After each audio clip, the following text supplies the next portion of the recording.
Bueno, estoy compartiendo.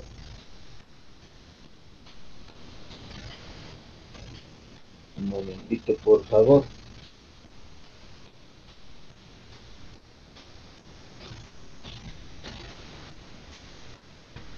Nos hemos quedado aquí. Vamos a hablar un poquito más de Foucault y este libro, que seguramente lo conocen. Después hablaré un poco de la genealogía de la medicina en este otro libro, El nacimiento de la clínica. Y con eso haré algunas consideraciones generales. Después terminamos con las diapositivas de Foucault y el tema. Bueno,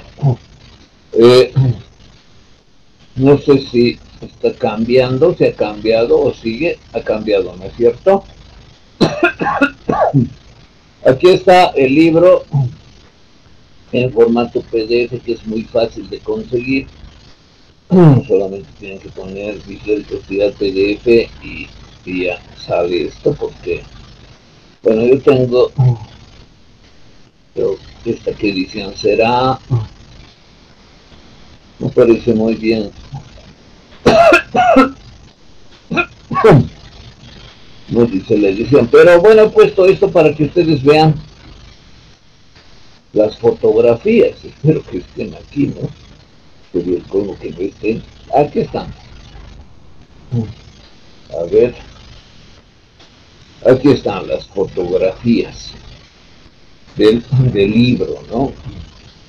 ¿Y por qué les muestro las fotografías? Bueno, porque hemos hablado del suplicio y hemos dicho que cada momento en la genealogía es la, por decir así, consubstanciación del saber triunfante y el poder emergente. Es decir, se reúnen, se unen, se fortalecen, se consolidan mutuamente el saber triunfante, por ejemplo, sobre el absolutismo, lo que implica simbólicamente matar al padre, la necesidad de escarmentar futuros actos peligrosos para la integridad del rey, el mostrar el poder, etcétera, de una manera brutal. Todo ese saber que se acepta como la verdad y que prevalece en un contexto determinado, en un espacio y en un tiempo determinados, es el saber triunfante. Pero ningún saber solo vale teóricamente, sino que también está relacionado con las instituciones, con el ejercicio del poder, con la realización de tareas y actividades que efectivamente muestran que ese saber justifica que el mundo sea así, que la realidad sea así, que haya suplicio y que aún pobre desgraciado como era François Damiens, lo supliciaron. El Estado francés, la monarquía, lo suplició, el rey lo suplició hasta que sus cenizas quedaron dispersas y no quedó ni rastro sobre la faz de la tierra de él. Entonces, el poder, las instituciones, el ejercicio está consubstanciado con el saber. No es un saber que, no es una verdad que vale en los libros, en la teoría, en los documentos, sino es un saber que fundamenta, que da sentido y que permite una manera de ejercer el poder. Y ese es el primer momento que Foucault analiza en el desarrollo de los 4 momentos. Y esos 4 momentos implican el castigo, la disciplina y la prisión, que supone otras verdades, el castigo, después otras verdades, la disciplina, y finalmente las verdades que prevalecen en su tiempo a mediados de la segunda mitad del siglo XX sobre la prisión, de lo que ya hemos hablado. Ahora bien, Él ofrece muchas fotografías, ilustraciones que permiten ver el desarrollo de estos momentos. Por ejemplo, en la sociedad anterior, la sociedad francesa anterior a la revolución, ustedes saben que la revolución es de 1789, es decir, prácticamente una década antes de finalizar el siglo XVIII. Les decía que antes, hacia mediados del siglo XVIII, hay este saber, el saber del absolutismo. Los grandes reformadores cambian, por eso se llaman así el saber, la verdad triunfante de del suplicio, y establecen los fundamentos de lo que ha de ser posteriormente la penología o la doctrina de las leyes penales. Establecen los procedimientos y establecen los principios de cómo tratar a los reos, de cómo tratar a los imputados, etc.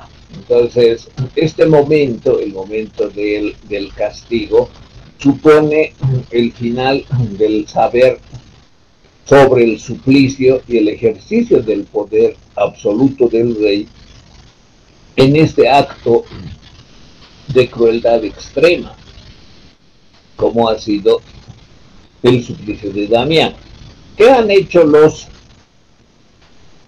reformadores? Han introducido conceptos fundamentales como la presunción de inocencia, el derecho a la defensa y la correlación entre el delito y la pena, y también la anulación de cualquier otra forma de castigo que no sea la reclusión, ejemplo, el suplicio. Es decir, con la revolución se anuló el suplicio, aunque ustedes saben que en la revolución hubo una etapa del terror que fue llamada así precisamente por el terror que infundía, y las decenas de personas que fueron guillotinadas diariamente, incluido el rey y su familia, bueno, y su esposa. Si bien hubo eso, después de ese periodo, de la época del terror, así se llama, como saben ustedes muy bien, los actos, las instituciones que expresaban el poder, que expresaban el absolutismo, desaparecieron. Y en primer lugar, el suplicio. Y también se fue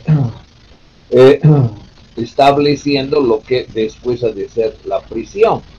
Otro derrumbe fue el de la Bastilla, que la misma revolución la demolió, demoliendo también el símbolo de este poder absoluto que reunía no solo delincuentes comunes, por ejemplo ladrones o asesinos, sino también otros imputados a quienes no se les había jamás hecho ningún proceso penal para establecer su culpabilidad y fijar una condena, es decir, encerrados por la discrecionalidad del rey. Entonces, esos que eran presos políticos, escritores, Sade en primer lugar, el marqués de Sade, y otros presos, ¿no? Había locos, había enfermos, había gente sin hogar, miserables, mendigos, que por su desgracia iban a dar con sus huesos a la Bastilla. Entonces esa situación, la situación de la Bastilla y su derrumbe, expresaba simbólicamente el fin del poder emergente que había estado asociado con el absolutismo en un contexto en el que había otro saber también. Ahora, no es que el saber triunfante diferente da lugar a que el poder cambie. La relación es bidireccional, ¿no? El saber influye sobre el poder y el poder influye sobre el saber. El saber fundamenta al poder y el poder permite el desarrollo del saber. Y ambos se condicionan, se fortalecen, se estructuran y los cambios también afectan a ambos. Entonces, los grandes reformadores establecieron los fundamentos de la penología, establecieron los fundamentos de de los procedimientos penales y los principios vinculados al ejercicio del poder judicial, expresado todo eso en las instituciones respectivas. Entonces vemos un gran cambio en el segundo momento, precisamente gracias al trabajo, a la reflexión y a la publicación de las más importantes obras de teoría jurídica, de derecho penal, de autores como los que les he señalado, ¿no? Beccaria, por ejemplo, Pufendorf, por ejemplo. Bueno, y el tercer momento es el que se refiere a la disciplina. Entonces, antes de hablar sobre la prisión, teniendo en cuenta, por ejemplo, que la Bastilla haya sido derruida, llega un momento, aproximadamente el siglo XIX, esto no tiene fechas, ¿no? Porque todavía se prolonga el castigo, el momento del castigo, los fundamentos, y se proyecta e incluye, no es que son momentos que dan lugar a cambios, sino a veces se da la superposición de saberes, entonces y la integración. En el tercer momento que analiza Foucault se refiere a la disciplina. Es el momento en el que la sociedad ya no hace tanto énfasis en el castigo. Es decir, el castigo tenía que proceder de manera regulada, es decir, siguiendo principios, realizando procedimientos y dando lugar a prerrogativas del imputado y también del preso. Pues la sociedad pareciera que aquí todavía está enfocada a castigar, enfocada a reprimir, aunque no hay explícitamente ese reconocimiento y tampoco se establece que es para que el reo se rehabilite. Eso es propio de la prisión moderna. Entonces, este momento de castigo de la sociedad cambia con el momento de la disciplina. Entonces, teóricamente los intelectuales, y eso se ve también en las respectivas instituciones, ya no dan tanto énfasis al castigo, sino a la prevención del delito. Y eso supone disciplinar al sujeto, es decir, prevenir de que el sujeto no sea un delincuente mediante la disciplina, y eso es desde muy joven. Entonces no es al delincuente que normalmente tiene cierta edad, obviamente debe ser mayor de edad, etcétera, etcétera, sino disciplinar desde niño al ciudadano para que no sea un delincuente, y esa es la disciplina. Y eso es lo que muestra Foucault en esta parte, en este momento, con un saber también diferente, aunque no contrario a lo que aquí está como saber 2. Lo que está como saber 3 no es opuesto al saber 2, pero desarrolla nuevas partes. Entonces es un saber más amplio que incluye esta dimensión social que es disciplinar la conciencia del sujeto para evitar que recaiga en el delito y eventualmente también caiga, ¿no? Es decir, caiga una u otra vez, etcétera, en el delito, la disciplina. Y para eso Foucault muestra diferentes saberes y diferentes poderes emergentes. Aquí, por ejemplo, está la concepción, espero que estén viendo, a ver, me parece que sí, Está la concepción de la ortopedia. ¿Qué significa la ortopedia? El arte de corregir. Esa idea de que hay árboles que nacen torcidos, solamente se los puede enrectar si se les aplica la ortopedia. Entonces es enrectar lo torcido. Y eso es con disciplina. Y obviamente con fuerza, con poder, con aplicación de autoridad. Entonces eso es lo que prevalece en la sociedad para prevenir el delito antes que castigar a los delincuentes. Y eso supone introducir en la educación actividades que normalicen, que enrecten, que constituyan una conciencia del sujeto, diríamos, estándar a lo que serían las categorías de normalidad. Y si se advierte algo que está torcido, que está creciendo torcido, hay que aplicar la ortopedia. Bien, ese es entonces un aspecto que es importante señalar del saber 3, es decir, del saber referido a la disciplina. Hay otras fotografías acá, a ver, vamos a ver, ojalá haya, ¿no? Tal vez creo que no, lamentablemente esta edición no tiene, aquí están las otras fotografías. Esta, por ejemplo, a ver, enseguida llegó.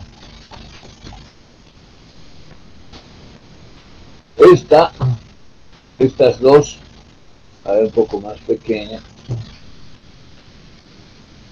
muestran las escuelas de enseñanza mutua, que son aproximadamente a los primeros años del siglo XIX, es decir, obviamente después de la Revolución Francesa y lo que vale en Francia como la educación primaria.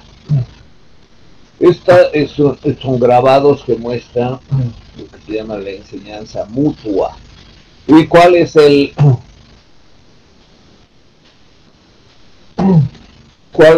el saber triunfante que muestra esta necesidad de organizar la educación de esta manera? ¿Cuál es? Que hay que normalizar, que hay que alfabetizar, que hay que redomar la rebeldía, que hay que someter al sujeto a la disciplina.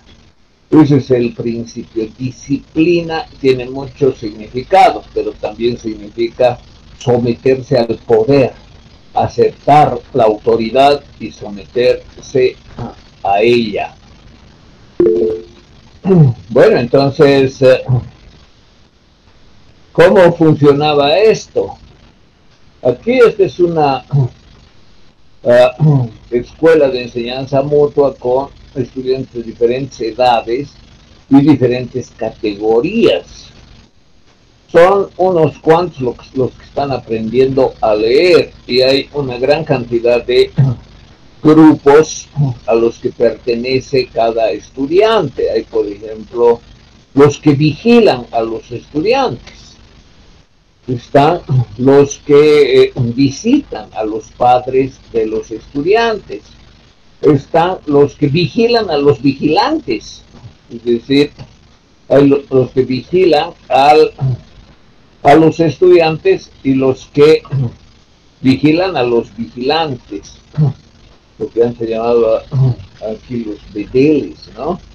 Y hay también maestros, y está obviamente el magister dixit, es decir, la autoridad en un lugar por encima del bajo nivel de los estudiantes, que están a la altura del piso, y él está parado en un atril mostrando su autoridad, que no es solo es académica, sino es una autoridad en realidad social que infunde el principio de sometimiento a la autoridad.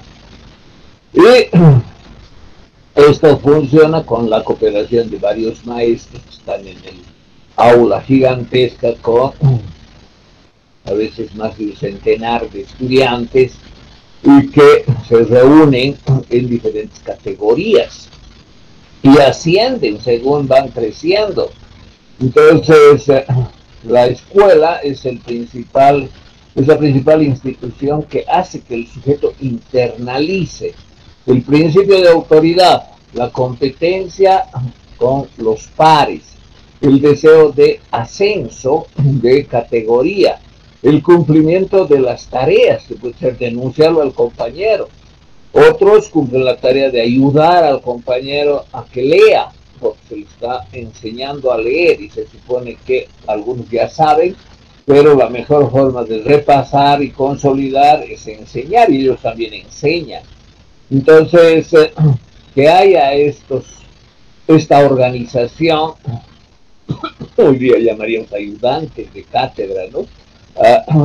Algunos de estos estudiantes, que haya un grupo de docentes que están también bajo la autoridad del maestro, del Magister Dixit, pero también son autoridad secundaria para el resto de los asistentes, muestra cómo en la educación y particularmente en la escuela, ya en el siglo XIX, se cristaliza un conjunto de pautas para normalizar al sujeto, para disciplinarlo, para evitar que en el futuro sea un delincuente. Acepte, se someta a la autoridad, sea competitivo, quiera ascender, reconozca los niveles, reconozca su lugar y se adhiera y se someta al sistema, que no es solo el sistema educativo, sino es el sistema social, con sus jerarquías, con las funciones y con las respectivas actividades que supuestamente para beneficio colectivo y para evitar el delito se realizan de manera conjunta. Entonces, aquí la disciplina está muy vinculada a la educación, y la educación se constituye en una de las más persistentes instituciones que redoman la conciencia, es decir, que aplastan la libertad y hacen del sujeto alguien dócil, de cuerpo y conciencia dócil, que acepte lo que dicen sus superiores, cumpla y ascienda en el escalafón de la sociedad y del sistema educativo. Entonces, esto muestra la persistencia de la sociedad en tratar la educación como una institución para la disciplina. Sin embargo, no es la única. Hay otras instituciones a las que la sociedad da mucha importancia para el desarrollo de la conciencia sometida y el cuerpo dócil, es decir, que no sea alguien peligroso a la sociedad, delincuente y que vive en contra de la autoridad, enfrentándola y dañando a la sociedad. Eso es, por ejemplo, las tareas en la escuela o también fuera de ella. Aquí hay una ilustración, dos ilustraciones de hacer buena letra, que era sumamente importante como parte de la formación, como parte de la disciplina. Lo de disciplina también se aplica a lo que son las disciplinas científicas, ¿no? Por ejemplo, la matemática, la economía. Entonces, disciplinar, ¿qué significa? Someter el cuerpo a una rutina, a un conjunto de prácticas regulares, medidas y que forman experticia, que forman capacidades, aptitudes y que se expresan en ciertos resultados. Por ejemplo, bueno, un nuevo teorema matemático o un prototipo tecnológico o ciertas leyes económicas, etcétera, etcétera. El trabajo de las disciplinas, en las disciplinas, supone resultados científicos como expresión de métodos exigentes que dan lugar a productos que contribuyen al conocimiento, y eso se logra sometiéndose a la autoridad. Por ejemplo, gracias a la buena letra. Un científico, alguien que va a contribuir al conocimiento científico en una disciplina, no puede tener mala letra, menos va a ser un analfabeta, ¿no? Es decir, el que no sepa leer ni escribir. No, va a ser alguien que cultivado, que además es erudito en su disciplina, es decir, tiene mucho conocimiento en su disciplina y en general tiene también una cultura general amplia, respetable, y eso también se consigue, por ejemplo, con las prácticas tempranas y a veces no tan tempranas, ¿no? Aquí vemos que no es un niño, es más un joven que hace buena letra. Pues la caligrafía, por ejemplo, es un objetivo que hay que cumplir para que no solo haya científicos en el futuro, sino para que no haya delincuentes. Porque claro, los delincuentes rebeldes tienen, y esas son las presuposiciones, ¿no? Por ejemplo, mala letra en el siglo XIX. Entonces, la disciplina incluye varias prácticas, distintos ámbitos, no solo la escuela, sino muchos ámbitos también de la vida privada, que siempre tienen ejercicios, siempre tienen rutina. Entonces, disciplina es el conjunto de ejercicios y rutinas para desarrollar el conocimiento y contribuir con nuevos descubrimientos, hallazgos y también prototipos, etc.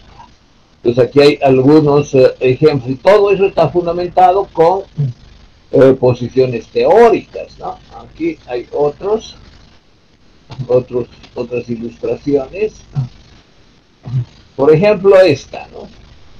Que muestra otra institución de disciplina, y de disciplina estricta, de disciplina que incluye, bueno, un sometimiento, por decir así, a tiempo completo, ¿no?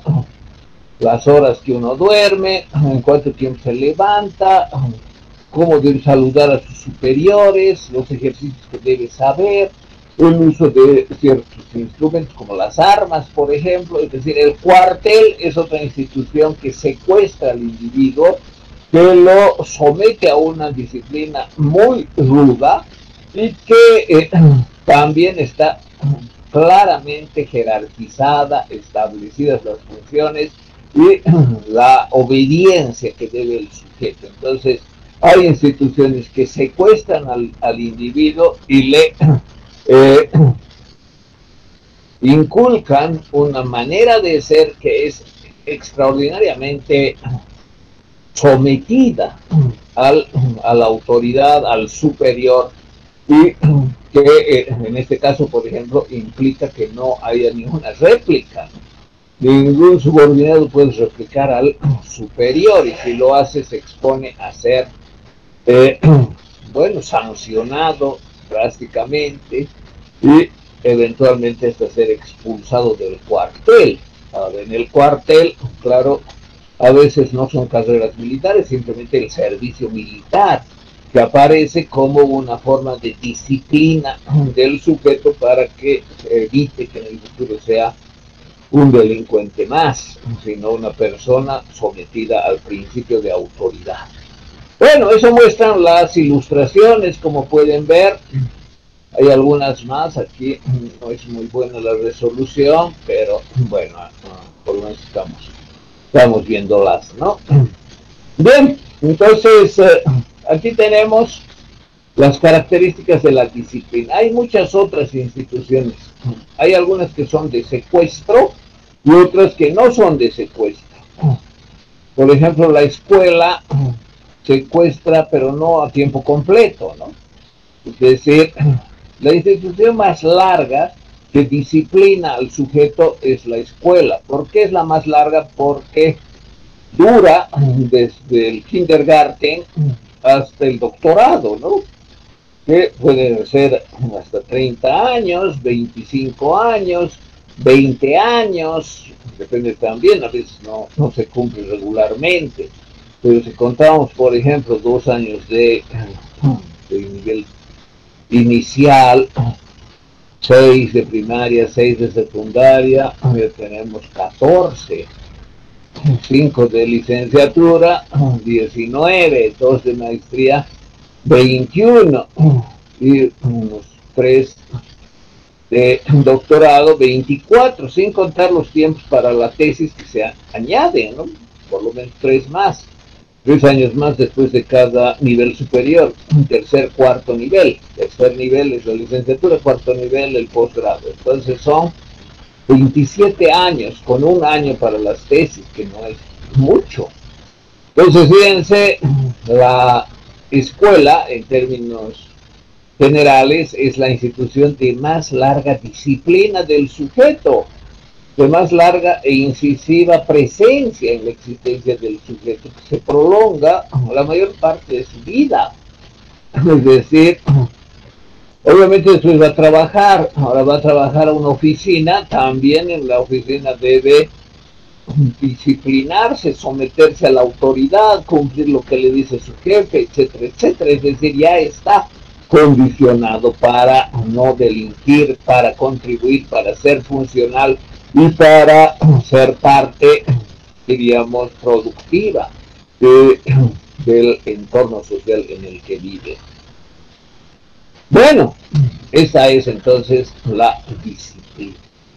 Y finalmente tenemos un saber 4 que tampoco es contrario al 2 y al 3. Hemos dicho que el 3 es mayor, una ampliación del saber 2.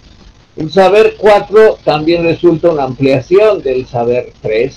Y es lo que se refiere estrictamente a la prisión. Y esto ya lo hemos visto. Hemos visto cómo debe funcionar la prisión, qué principios debe realizar, para qué existe. Ese es el saber 4, que no es, como digo, opuesto al saber 3, tampoco opuesto al saber 2, pero que los amplía. Como el saber 3 amplió al saber 2, el saber 4 amplía al saber 3 en esta genealogía de la prisión. Y eso está también vinculado al poder emergente, que aquí está señalado como poder 4, es decir, que es la prisión propiamente dicha. Y aquí vamos a ver lo que en primer lugar señala Foucault, que es el panóptico. El panóptico, aquí tenemos una representación, este círculo, es la arquitectura desarrollada por Jeremías Bentham, un filósofo inglés del siglo XIX, que hizo un diseño arquitectónico de la cárcel.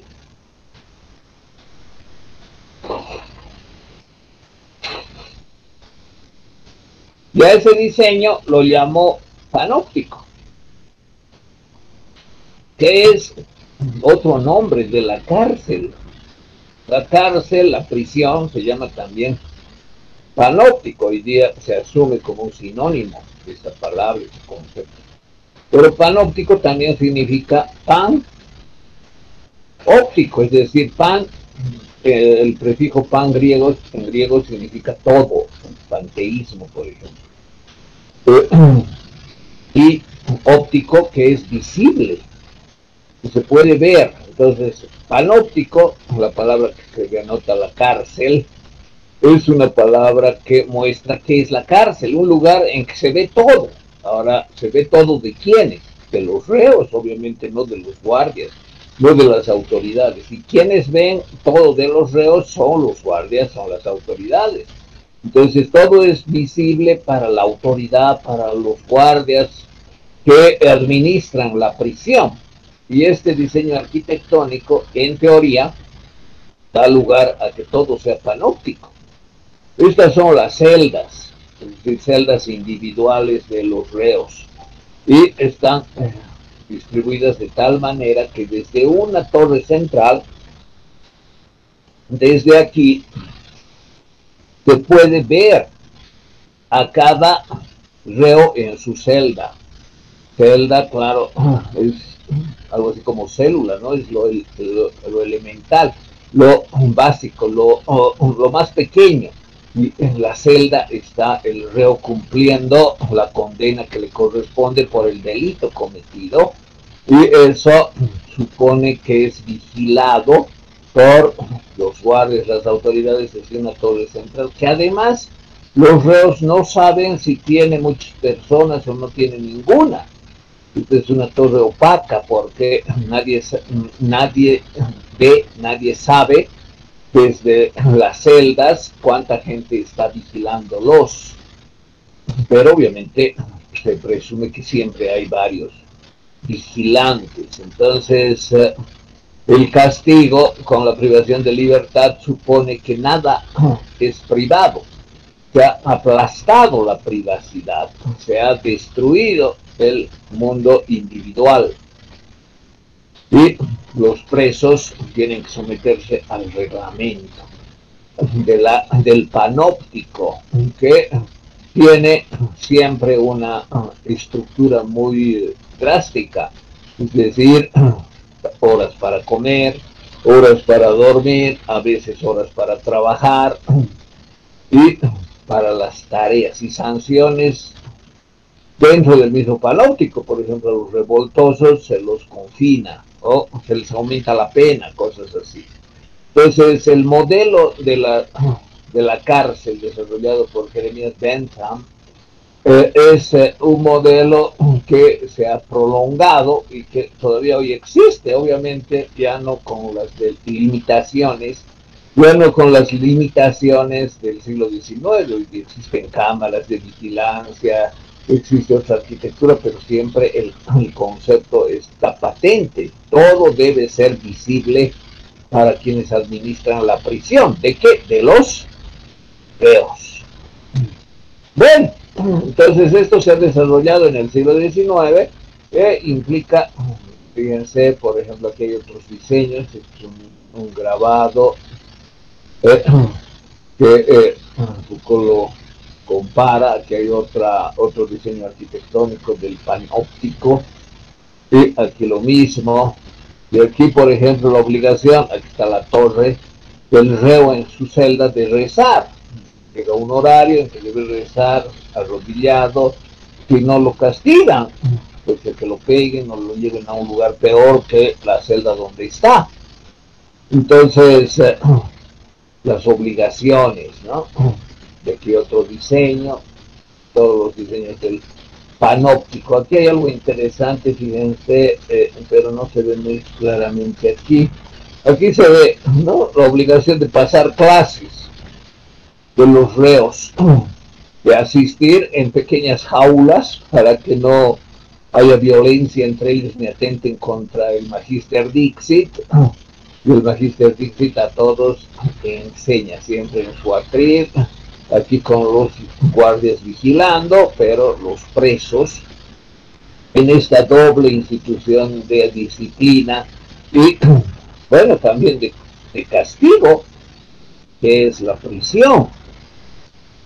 Y, bueno, su celda individual, ¿no? Y estos son grabados reales, obviamente.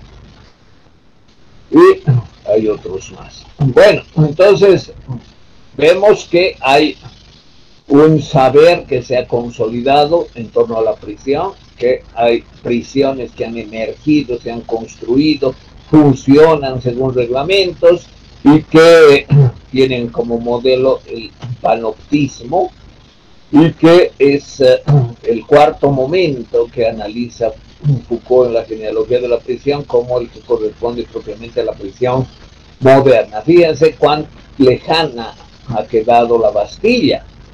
Aquí están en la prisión moderna, están los reos que han sido sometidos a un procedimiento penal, se ha constatado su culpabilidad, ha habido el fallo, se ha presumido inicialmente su inocencia, perdón, ha habido el derecho a la defensa, se ha cumplido el procedimiento y su condena está de acuerdo a un código penal. Entonces es la prisión moderna que funciona a plenitud en la modernidad del siglo XX, la segunda mitad del siglo XX.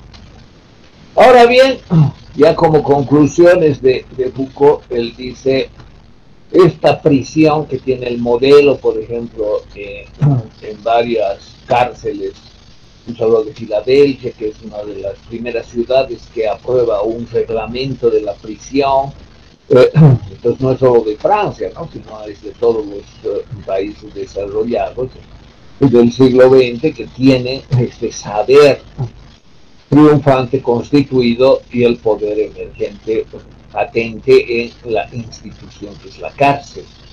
Pero no solamente eso, sino en los tribunales, la policía y un conjunto de actores y de instituciones que coadyuvan al desarrollo de las actividades de la prisión.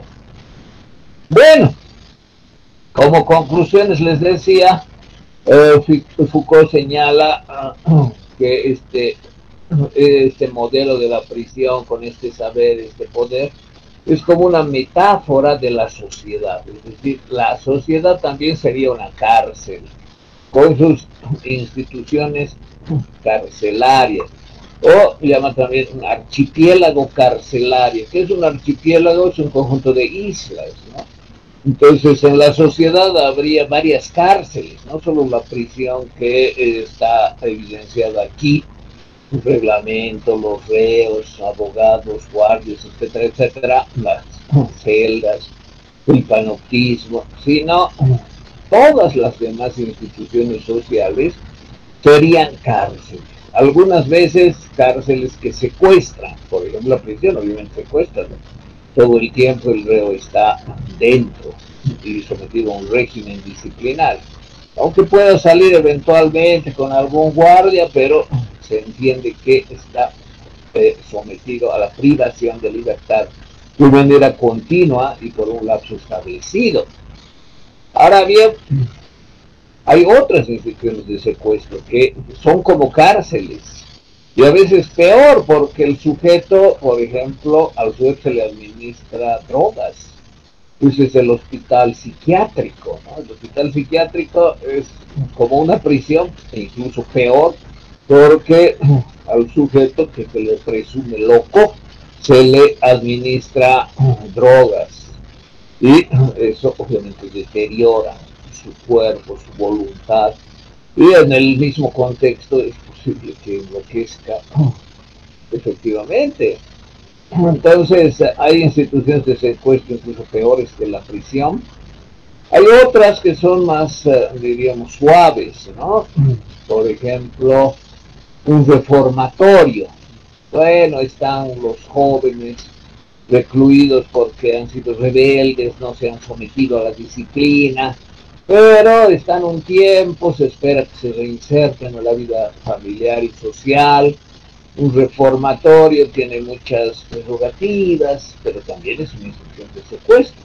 La escuela que hemos visto es otra institución. Entonces, si vemos la sociedad actual, la de la segunda mitad del siglo XX, que Foucault señala, está salpicada de instituciones de secuestro, de cárceles, que no son solo que no es solo el panóptico, sino son otras cárceles, las cárceles del trabajo, una fábrica, por ejemplo, la cárcel de la oficina, la cárcel que no son de secuestro permanente, constante, pero sí temporal.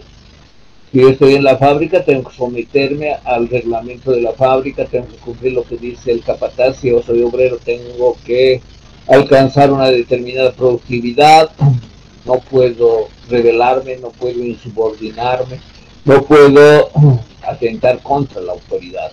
Entonces, esas son las características de la sociedad como archipiélago carcelario. Y hay también instituciones que no son de secuestro, que no secuestran al sujeto para disciplinarlo, para someterlo al poder, para ejercer poder contra él, sea que ejerza el profesor, sea que ejerza el psiquiatra, sea que ejerza el médico, los hospitales también son, sea que ejerza el capataz en la fábrica, sea que ejerza el jefe en la oficina. Cualquiera que ejerza pone en una relación disimétrica al sujeto ocupando un lugar subalterno y teniendo la obligación de obedecer. Entonces, esa relación no es solo en la prisión de los carceleros, el alcaide, los guardias con los internos, con los reos, sino en todas las instituciones que, aunque sea por un tiempo al día, secuestran al sujeto, lo disciplinan, maniatan su libertad. Y hay otras que están abiertas, instituciones abiertas. Por ejemplo, un parque en la sociedad desarrollada, ¿no? La sociedad del siglo XX, un parque. ¿Por qué es una institución abierta, una entidad, un espacio abierto donde también se ejerce vigilancia? Porque es ahí donde el sujeto puede delinquir, es ahí donde el sujeto puede mostrar su locura, por ejemplo, desvistiéndose y exhibiéndose, es muy grave, hay que denunciarlo al psiquiátrico y que se lo lleven, es un peligro moral para la sociedad, para los jóvenes, etcétera. Entonces fíjense que hay espacios, instituciones más abiertas, en que si bien puede haber, por ejemplo, cierta violencia, ciertas expresiones que se toleran, también son lugares de extraordinaria vigilancia. Y así la sociedad actual es una sociedad de vigilar y castigar, por eso el título del libro, en que todos somos vigilantes y todos estamos vigilados, porque nos sentimos parte, o al menos es el propósito, de la normalidad. Es decir, somos parte de una sociedad en que nosotros somos normales. Y siendo normales, debemos tener cierta conducta, cierto sometimiento, cierta disciplina y mostrar nuestros logros. Y si vemos algún desajuste, algo falla, entonces alguien nos va a denunciar, alguien nos va a identificar y alguien va a hacer que nos sometan, sea como delincuentes a la cárcel, sea al psiquiátrico como locos, o bueno, sea como enfermos al hospital, o también sea como gente paria que termina en un hospicio, es decir, en un lugar de miserables, de caridad. Entonces, la vigilancia y el castigo está a la orden del día en la sociedad actual, y esta sociedad es como un conjunto de islas que cada una son prisiones de diferente tipo, prisiones desde la cárcel, el panóptico, hasta la iglesia en la que participo, donde también me someto, donde también me exhibo, donde también me colonizan la conciencia. La colonización de la conciencia es lo fundamental en la sociedad desarrollada que Foucault analiza, y para eso la prisión es una metáfora que muestra el archipiélago carcelario de la sociedad. Bien, no sé si tienen alguna pregunta, algún comentario. Con eso terminamos Vigilar y Castigar, esta obra tan significativa de este autor que, siendo historiador reconocido, establece la genealogía como la forma de realizar el trabajo que explique el presente a partir del pasado. Si alguien tiene alguna pregunta o comentario, puede hacerla ahora. Sí, doctor. Gracias, doctor. En este ejercicio del poder que nos había mencionado, en el cual la sociedad termina por crearse esta gente de vigilar y castigar, es donde también Foucault encuentra esta micropolítica de la subjugación de la voluntad. Sí, está bien, la microfísica, ¿no? Así llama, microfísica del poder. ¿Y eso a qué se refiere? Se refiere a que hay un sinfín de ámbitos pequeños en los que el sujeto es colonizado. Por ejemplo, la religión, ¿no? La religión se recibe siendo uno niño, siendo adolescente, y también estando mayor en las escuelas o en la familia, hace que uno se sienta, por ejemplo, culpable y sucio si piensa en el sexo. Dice, por ejemplo, la religión católica, ¿no? El sexo está asociado con la impureza y con el pecado. Entonces, no hay libertad, no hay libre conciencia, no hay una aceptación natural. Obviamente él está pensando en la sociedad de mediados del siglo XX, donde curiosamente hay gran liberalidad, pero esa liberalidad es para quienes ya han seguido un curso formativo y represivo, ¿no? Y eso es como una microfísica del poder que se entrona, es decir, se posesiona de mi conciencia y en algún momento, por ejemplo, me hace sentir como pecador si pienso en el sexo, por decir un tema, ¿no? Y así los distintos aspectos que se desarrollan en las instituciones, en la familia, en la religión, en la escuela, los valores que se difunden son valores que a título de ser necesarios socialmente condicionan de una manera muy, diríamos, eficiente la conducta del sujeto, colonizan su conciencia y lo condicionan. Ahora bien, la microfísica da lugar a que no es solo una idea, ¿no? Sino, como dice también Foucault, penetra el cuerpo.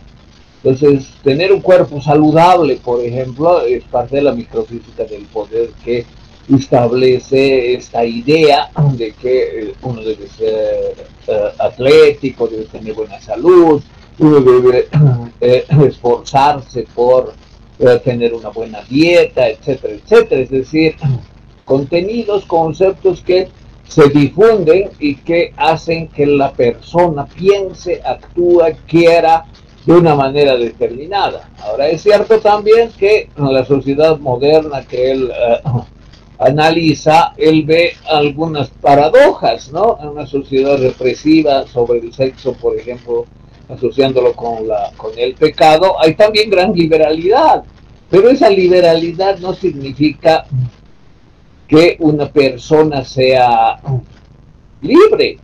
Al contrario, las opciones de, por ejemplo, perversiones sexuales, etcétera, todo eso está aceptado, validado por la sociedad y no se lo reprime y, sin embargo, tampoco eso tiene mayor efecto político. Es decir, hay cierta permisividad para neutralizar ciertas acciones que el sujeto pueda cometer.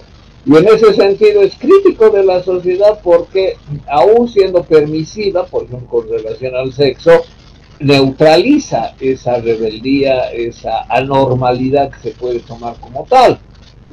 Obviamente, en la segunda mitad del siglo XX hay mucha aceptación ya de la homosexualidad, que a él le importa, ¿no? Y de otros temas también. Por ejemplo, otras formas de prácticas sexuales, ¿no? De preferencias sexuales. Entonces, ve en esas alternativas, llamadas así, formas al final permitidas por la sociedad porque no implican mayor peligro político. Es decir, bueno, que haya un conjunto más o menos grande de un porcentaje de homosexuales declarados en una sociedad, no tiene mayor influencia política, salvo algunas leyes o prácticas que se puedan dar y tal vez algún daño que se pueda hacer a la Iglesia Católica por la hegemonía que tenía antes, pero más allá de eso, no.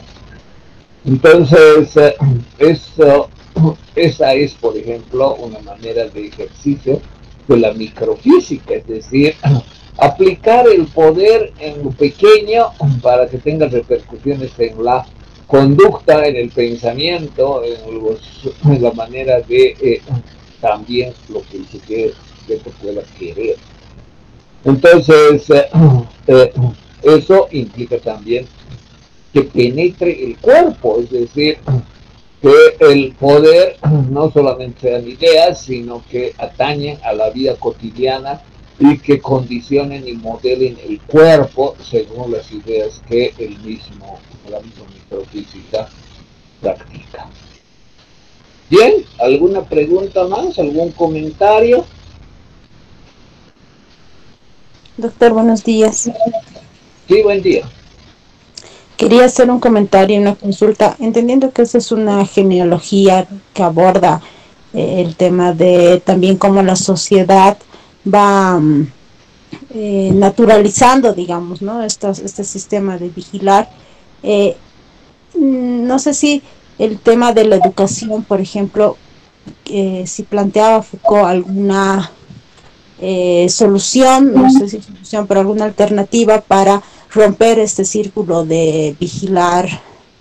Sí, No sé. está bien, muy buena tu pregunta, porque él fue rector de una universidad, ¿no? Tenía alguna amistad con un ministro y lo nombraron rector de una universidad, la Universidad de Vincennes, donde desarrolló algo muy sui generis. Él borró las carreras, borró los títulos, borró las aulas, borró las materias. Fíjense que no había planes de estudio. ¿Y qué hacían? ¿Qué hacían los...?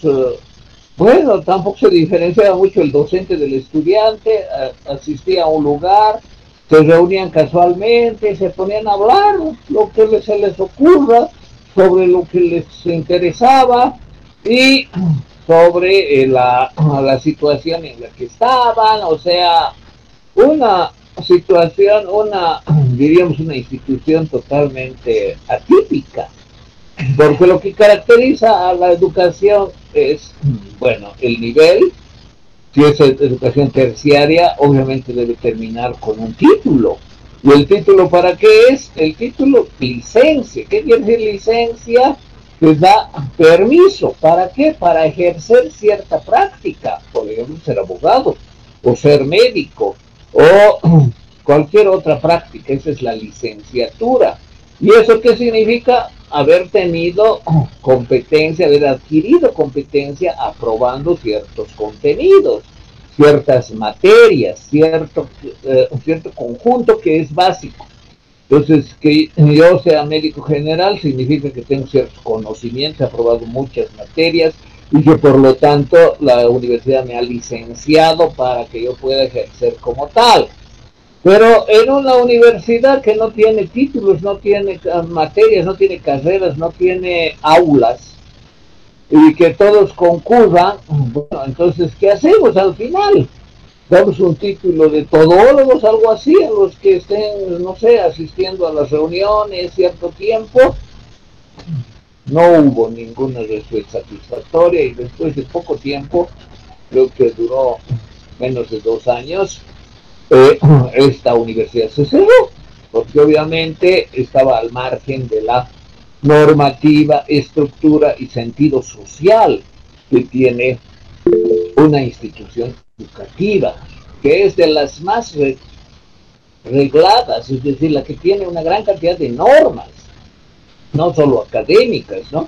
El abogado debe saber esto, debe tener capacidad para esto, etcétera, sino también en cuanto a lo que significa avanzar en el currículum, en el sílabus, en la aprobación de asignaturas, la defensa de una tesis, etcétera, etcétera. Entonces, lamentablemente esa idea que tuvo, que quiso realizarla de manera muy novedosa, fracasó y terminó cerrándose y bueno, no hubo sentido después.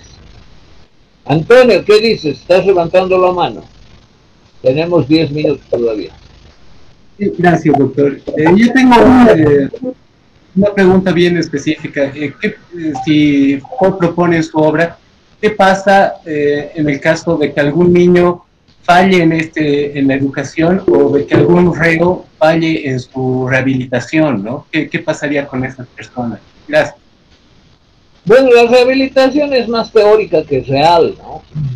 O sea, las prisiones, desde que existen según el modelo moderno, no han realizado el propósito de rehabilitar por lo menos a una cantidad razonable de reos, ¿no? Digamos, a la mitad.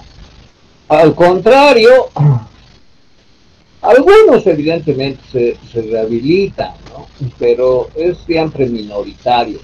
Ahora, ¿qué sucede? Si es un reo revoltoso que además está convicto como criminal y comete un asesinato dentro de la prisión, bueno, ya aumenta su condena, ¿no? O lo recluyen, es decir, el poder se ensaña contra quienes se rehúsan a someterse. Ahora, en el caso de las escuelas de formación mutua o educación mutua, como también se la conoce, que hemos hablado hace un momento, está claro que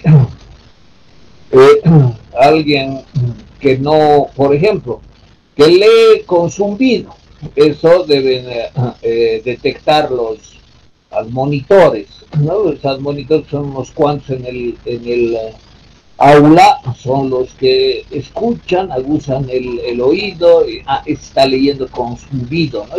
Deberían leer mentalmente. Llega un momento que tiene que ser así, entonces ya anotan su nombre, lo denuncian, el profesor, bueno, le dice, no, no tienes que leer así, uno de los profesores está por ahí, que al día siguiente sigue y sigue, bueno, al final se le impone una sanción, ¿no? O simplemente se lo deja en el lugar bajo que ocupa. Nunca va a ascender de estudiante que está aprendiendo, por ejemplo, desde cero, alguien que ya tiene cierto conocimiento en la lectura y está mejorando, etcétera, y obviamente nunca va a llegar a ocupar un cargo jerárquico como estudiante, ser admonitor, ser celador o ser lo que sea, ¿no? Entonces, el mismo sistema regula, el mismo sistema premia, eso es muy importante tener en cuenta, no hay que ver esto solo como represión, como castigo, y el premio es parte del condicionamiento y colonización de la conciencia. Yo quiero ganar más estrellas o lo que sea, ¿no? Que se establece como premio y, bueno, rápidamente ascender en la jerarquía del aula y muestro mayor, no solamente, digamos, predisposición, capacidad, sino también una conciencia sometida a la autoridad, entonces voy a tener un gran desarrollo, voy a aparecer en la lista de estudiantes de honor, etcétera, etcétera. Entonces, hay también, eso no hay que perder de vista, que el ejercicio del poder incluye los premios, las felicitaciones, la promoción en los rangos, etcétera, etcétera, aparte de la sanción, del castigo, de las otras formas de reprimir al sujeto. Creo que alguien más estaba levantando la mano. Doctor, buenos días. Le habla Igor Iván. Quería hacer un comentario y una pregunta. Bueno, quería decir que, claro, como usted indica, hablaron de las cárceles, que ese sistema del panóptico, por ejemplo, estaba inspirado en la famosa cárcel de Filadelfia, ¿no? Y también nuestra cárcel, ¿no? Ha sido ese mismo modelo, que todos los ángulos tienen que verse, como usted dijo, ¿no? Que todos los presos tienen que ser vistos, pero los guardias no. Pero quería decirle también que, ¿usted en qué manera cree que... No, voy a ir más directa a la pregunta. ¿Usted cree que tal vez este pensamiento de Michel Foucault ha sido promovido por su sexualidad, por su orientación sexual? Porque a mí me parece que él, cuando habla de eso, del archipiélago de... O sea, como que todos estamos subordinados de una sociedad, que tenemos que seguir esas leyes y esa disciplina, me parece a mí que está tal vez... es dirigido por su orientación sexual, ¿no? Porque como sabemos, su vida llevó una vida muy licenciosa desde que era muy pequeño, y inclusive fue a Túnez, ¿no? Y hizo unas cosas, ¿no?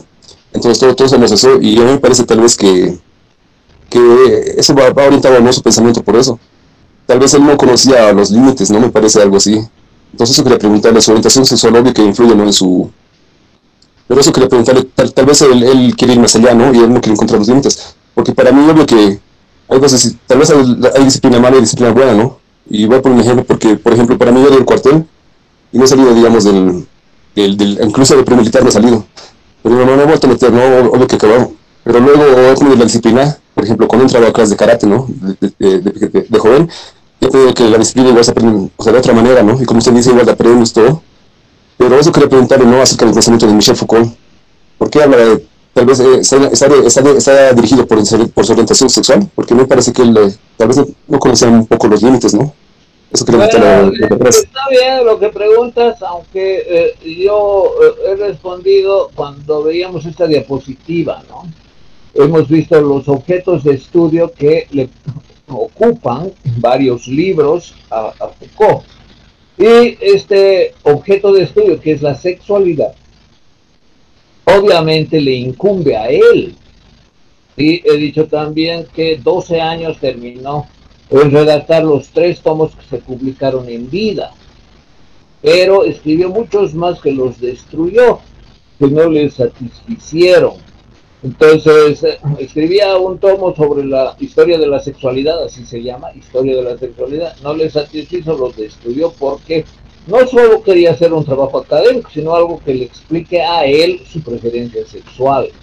Entonces, en el tema de la historia, en los 4 tomos, al final, después de 30 años, se publicó el 4º tomo, que él no quería que se publique, que son las Confesiones de la Carne. Está la genealogía sobre el sexo, pero también está la explicación que él da a su propia situación. En el caso de la prisión, bueno, lo que habla del archipiélago carcelario sí tendría alguna relación, pero en general el tema es otro que no se vincula tan estrechamente al tema de la sexualidad. Y evidentemente él, como genealogista, como historiador, haciendo estas genealogías, está explicándose también a sí mismo. Bueno, eso sobre la pregunta. Ya no vamos a ver esto. Si alguien quiere puede leer este libro, El nacimiento de la clínica, que es la genealogía de la medicina, que es como la historia de la medicina, ¿no? Y cómo la medicina se convierte en el siglo XX en la anatomoclínica. Ya no tenemos tiempo para esto. La próxima clase vemos el último autor. Y bueno, aquí hay algo que tiene que ver con vigilar, perdón, con las palabras y las cosas. Este libro de Foucault también, que es tan interesante, pero que, bueno, él habla de un triedro, ¿no? Triedro epistemológico, que es que eventualmente yo lo explico, pero bueno, ya no tenemos tiempo. Hemos dedicado varias sesiones a Foucault y espero que les haya servido, les haya gustado y que vean que la genealogía es posible hacer aunque no se llame genealogía. Es decir, explicar o mejor comprender un tema del presente a partir de una secuencia de momentos que incluyen una unidad de saber y poder. Bien, con eso termino. Hemos acabado el autor y, como he dicho, la próxima clase terminamos filosofía analítica de la historia. Estoy dejando de compartir y bueno, gracias, nos vemos el día miércoles. Buenos días, hasta luego. Gracias, doctor. Hasta luego. Hasta luego, gracias. Hasta luego, doctor. Hasta luego, doctor. Doctor.